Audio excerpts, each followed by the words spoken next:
Imagine getting demoted at work, but being expected to work harder than ever. That was exactly what happened to me a couple of years ago. Before I dive in, let me give you some context about myself. I grew up in a pretty poor family in the southern United States, but I studied hard, excelled academically, and even earned a full scholarship at one of the best universities in the country, maybe even the world. Don't get me wrong, I'm not bragging. I just realized early on that I absorb information like a sponge, which makes me extremely efficient at work. I also have persistence and endurance, traits I developed as a kid collecting cans for money and working all day with my dad on the streets. Growing up poor as the eldest of 6 kids, I learned to read people, understand intentions, and notice the tiniest details. In short, I was born for strategic, even cunning subordination. After graduating, I returned to my hometown to be close to family and start my career. I wasn't a fan of the northeastern U.S., where my university was located. It all seemed too gray. I took a crappy job just to start earning money, then briefly worked at a startup. Eventually, I landed a position at a local government agency, earning roughly twice what I made at my first job. This office, to put it bluntly, was infamous for its terrible staff turnover, difficult coworkers, and overall stressful, toxic atmosphere. Clients were often the worst of society. The work drained every ounce of energy, but for a young guy like me, the pay was great. When I accepted the position in May, I threw myself into it. I read a 350-page manual in my free time, helped colleagues without pay, worked late nights, sometimes arriving at 8 a.m. and leaving around 2 or 3 a.m. I even canceled dates with my then-girlfriend because urgent work matters came up. I consistently worked far more than required, and management just kept piling on tasks because I was efficient. My boss often tossed out phrases like, "This is how things work here." The best employees are those who sacrifice for the agency. Outside work, she seemed pleasant enough, but every time she said something like that, a small part of me began to resent her more and more.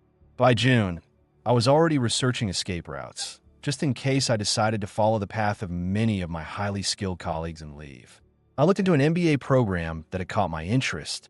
Within days, the program director personally contacted me for a short interview. 15 minutes later, he thanked me and ended the Sky call. Before the week ended, I received an email offering me a full scholarship, covering tuition, and a small but helpful monthly stipend if I agreed to work 20 hours a week as an assistant during the semester. I was thrilled and immediately accepted. In less than a week, I transformed from someone drowning under growing responsibility into a student. The program would start in January, leaving me roughly 5 months at the agency. I decided to tough it out and save a little money before returning to school. Being honest, I told my boss about the situation. I explained that I would leave at the end of December for this amazing MBA opportunity. She said she appreciated my work and was happy for my success, promising to consider future options. Weeks passed, each hour at work draining a little more from me. Finally, she called me into her office. She told me I could stay, but the agency wanted me in what she called a contracted position. I would have to vacate my current role so a new employee could take over. "It's for the good of the agency," she said. "A principled, hardworking, ethical employee like you would do this." I asked for details, and she promised to bring the documents the next day. That's when the real story began, the art of deliberate compliance. The next day after lunch, my boss handed me a 12-page document crammed with tiny Times New Roman font on both sides, so dense it could put anyone to sleep. As I read, my mood sank with every line, seeing that I'd lose nearly all my perks, be demoted, and stripped of many privileges. But then in the middle of the text, I suddenly perked up, discovering I was now required to work a maximum of 40 hours a week. Forbidden from taking on tasks I hated and restricted strictly to the duties outlined in the manual. In other words, finished when my workday ended, free to go, and nothing extra, and a mischievous smile slowly spread across my face. First a small one, then wider and wider as I formulated my plan, imagining myself as the ultimate ethical employee following the rules to the letter. The next morning, I walked into the office prepared. My boss happily assumed I was accepting the new role. While I was thrilled knowing exactly what I was about to do, I signed the papers and calmly explained I would strictly follow the contract, refusing overtime, extra duties, or any task beyond what was explicitly allowed, I would leave immediately upon reaching 40 hours, not respond to messages or emails until the next work week, and no longer participate in rotations or help colleagues as before. My boss's expression twisted in confusion and barely concealed anger at my supposed defiance as I listed everything I could no longer do. Then I returned to my desk, began drafting an email to my former boss, office manager, and regional director, while secretly copying the central office bosses, politely asking when I would finally receive the promised training, which I've been doing tasks without qualification for months. Within minutes, the highest-ranking agency boss responded, expressing shock and sadness, personally ensuring I would receive training, confirming my salary could not be reduced, and I suddenly found myself being sent for emergency training in the state. Capital for a week, even though it was for a position I no longer held. I enjoyed a luxury hotel, expensive meals, and even attended a few local events, essentially a paid vacation, returning to the office to discover chaos had erupted.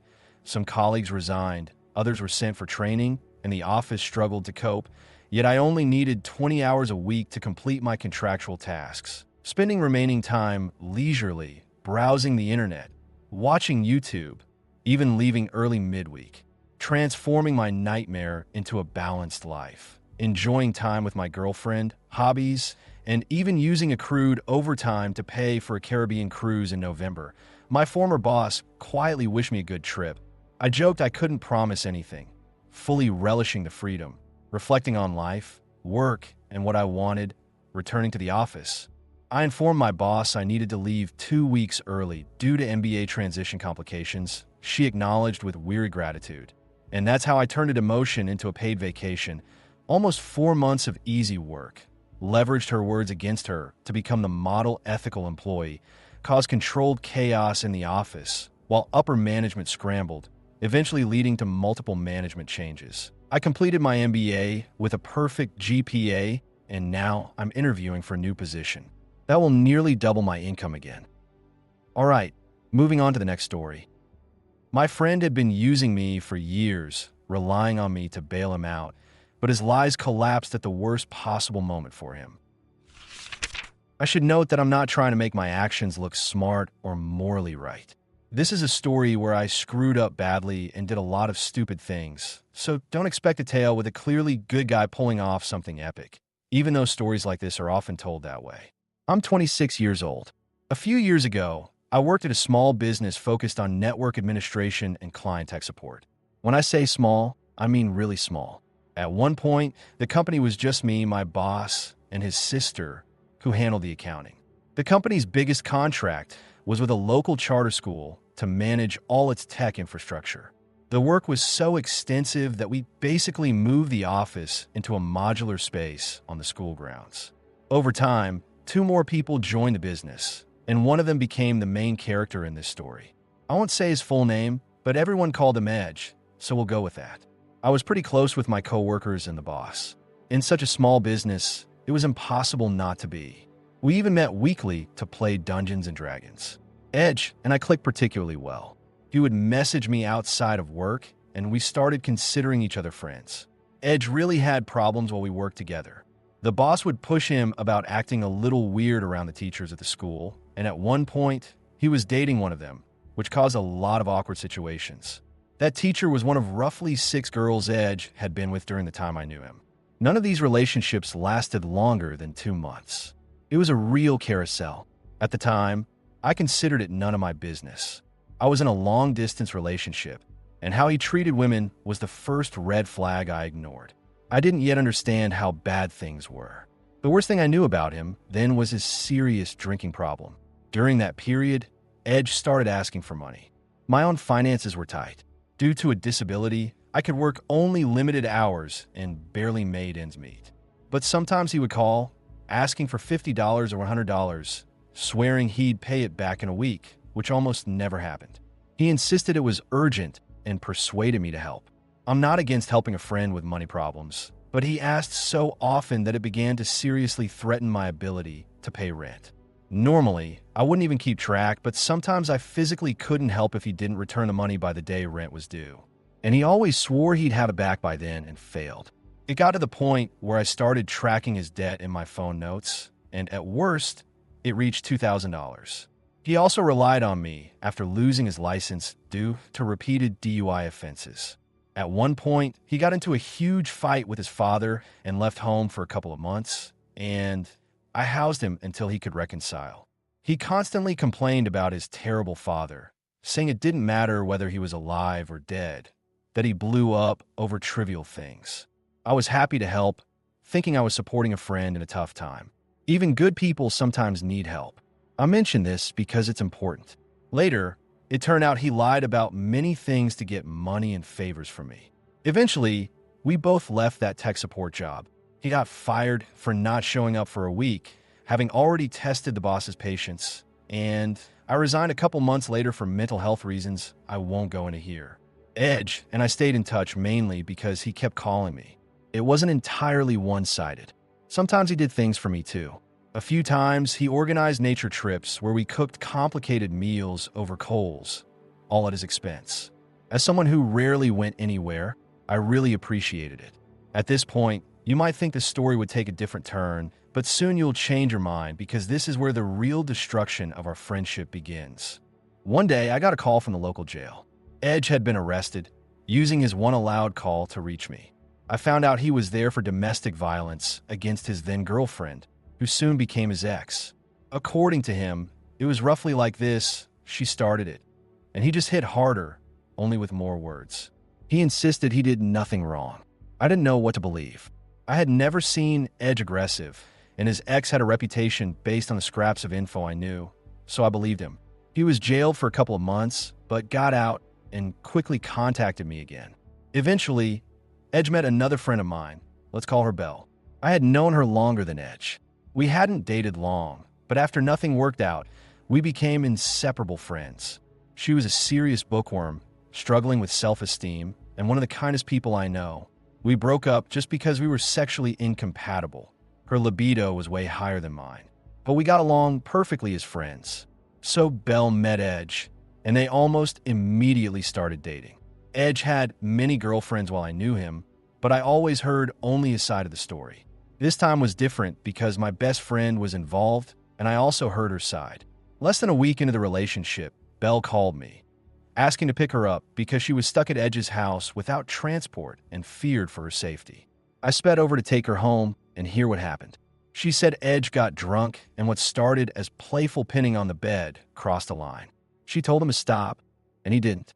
It didn't escalate to full sexual assault, but his disregard for consent terrified her. I still feel responsible for missing the red flags, but no one is more at fault than Edge. The next day, he got what he deserved from me. In his defense, he tried to blame Belle, claiming she was lying and manipulating me. I saw through it immediately. I knew Belle too well to believe that lie. A guy who had just served a couple months for domestic violence against a woman who speaks plainly and can barely keep a secret about a Christmas gift? No Sherlock needed. At that point, my friendship with Edge became purely transactional. I drove him. He paid for gas and settled his debt. Over the next few months, I collected $1,000 from him, half of what he owed. My relationship with Edge had become strictly business. I thought about cutting ties, but I was his only ride to work and he owed me money. Plus, he assured me my kindness inspired him to improve, which was a lie. I thought I was doing the right thing, but I was just a pawn. Some commenters criticized me for staying in touch after he tried to sexually assault my friend. Considering the context, they were right. That should have been the final straw. However, the house of cards collapsed completely soon after. One day, I was driving Edge home from work and asked him a completely ordinary, harmless question. I don't even remember what it was. Nothing special, but he reacted like I was attacking him, defending himself in a way that immediately raised red flags. So I pressed the question, which seemed suspicious to me. That set him off completely. He started yelling and insulting me over things that had nothing to do with the question, and it escalated into a full-blown argument. When we arrived, I made him get out. Tension was at its peak, and I left. Not long after I got home, my phone flooded with messages. Edge had been arrested again. I pieced the facts together. He had gone home, started fighting with his father. Things escalated, and he hit his father in the face. The police were called, and Edge was taken away in handcuffs. His father filed a restraining order to keep him away from the house he once lived in. When all this became clear, I ended up in a quarrel with Edge's father. We didn't like each other and said many unpleasant things. But as we argued, the tension quickly eased because we realized we were angry over things that hadn't actually happened as we thought. Our anger shifted to curiosity as we compared what Edge had told us about each other, and we were able to prove to each other that it was all lies. He thought I was deliberately covering for him, protecting him from the consequences of his own actions and helping him bypass measures meant to help him cope with alcoholism. I thought he was the source of most of Edge's problems that I was covering for, but it turned out he was a fairly calm guy. Once we clarified everything, we even found common ground. In conversation, I learned a lot of context I had no idea about. I found out Edge sometimes became physically aggressive toward his 20-year-old brother. I learned he lied to me about why he needed money, and most of the time, he just used me to buy alcohol behind his father's back. I found out he lied about having ADHD and that he pressured me into giving him some of my prescription medication so he could get high. I learned the truth about his previous conflict with his father, in which Edge was completely in the wrong. I learned that people in his life didn't help him because he drained them of everything they were willing to give and never tried to improve. All this fit perfectly with what I was already starting to understand, but the picture was even worse than I thought. A few days later, Edge was released on bail. He tried to return home, but couldn't, and ended up in a local homeless shelter. He turned to me again for help, and that's when I laid it all out in writing. He had nothing to explain. Nothing. Just anger and empty accusations that we were supposedly all conspiring against him. If I were to summarize our last messages, I basically told him, I'm not getting you out of this. This is your mess. Handle it yourself. I tried to help you kindly, and you lied to use me. Maybe if you face the full consequences of your actions, you'll understand something, maybe not. But this is no longer my problem. Never contact me again, not even about your debt. I already knew you would turn away from me anyway. Go to hell. After that, his number was disconnected. His father used to pay for it, but he stopped. In recent years, I occasionally cross paths with Edge's father. He hasn't reached out to either of us. Currently, I work in delivery for DoorDash, and Edge's father works in a local pizzeria chain. Sometimes work brings us together. The last I heard, Edge was living on the streets in a nearby major city. I hope he's learning one very important lesson about not mistreating the people who could have helped him. Looking back, this experience taught me about the dangers of blind trust, the subtle ways manipulation can work, and the importance of recognizing red flags before it's too late. I realized that even when you think you're helping a friend, if they're dishonest and manipulative, your goodwill can be exploited in ways that hurt both your finances and your mental well-being. It also reminded me that sometimes stepping back and letting someone face the consequences of their actions is the only way they might ever learn anything. I'll never forget how it felt to realize I'd been used repeatedly, how it hurt to see the truth about someone I thought was my friend, and how freeing it was to finally cut ties for good. Edge's story, in the end, is a cautionary tale about deception, trust, and the bitter lessons life can teach when we're too trusting, too patient, or too willing to believe the best in people who don't deserve it. And while I can't fix him or his choices, I can protect myself and those I care about from being dragged into the chaos he creates. That's a lesson worth every painful moment I had to endure. Thanks for watching this video. What do you think about this story? Do you think the main character acted the right way or not? Drop a like, subscribe to the channel, and leave your thoughts in the comments below.